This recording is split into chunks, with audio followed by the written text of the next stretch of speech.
What's up, everybody? We're on a podcast now. I'm Alex, and in this video, I want to talk about Kronos, The New Dawn. You know, when I think about games coming out in the fall, and I guess specifically games that don't have release dates, this is probably one of two, maybe three, that immediately pop up. Hollow Knight's probably one, Crimson Desert's probably the other, and then there's this game. And I just wanted to throw together a video talking about, I think, the potential that this game has, and also talking about kind of, where we're at so far. Because, long story short, it's coming out in the fall. We've gotten a little.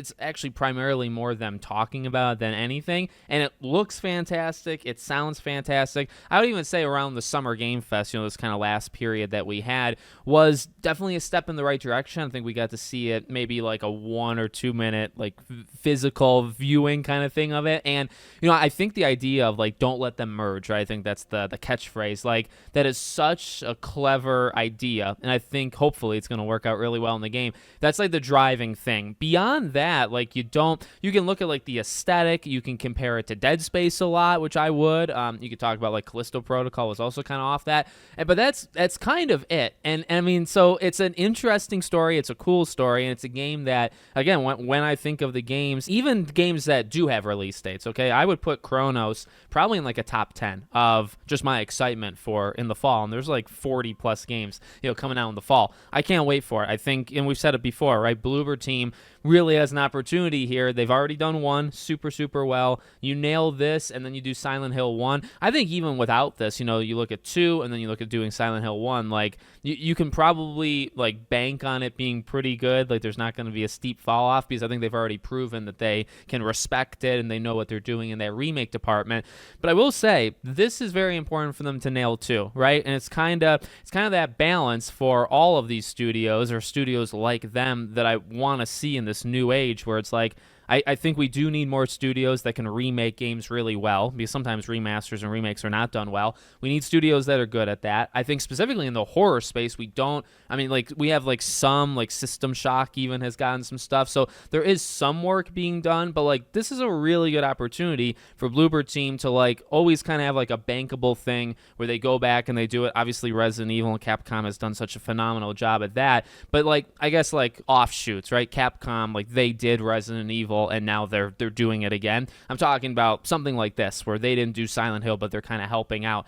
I think we need that, and I think we need a successful studio that's good at that, and they are. But, okay, you also need to be good at your own stuff too, right? And that's really, you look at a lot of other remakes out there, and remake and remaster studios, that's sometimes where they fall apart. Maybe they're really good at that, and then they just really, for whatever reason, struggle to make their own stuff. And this one has kind of gone in reverse. They started off strong, I would say, Layers of Fear, kind of got progressively weaker, then bounced back, and then now they're trying a brand new thing again. This is their first brand new thing, I believe, since the Medium, right? And that game was not looked at well. So there's a lot of, and I guess this is maybe just me, maybe just a handful of people on social media, people that kind of pay attention to that behind the scenes stuff, right?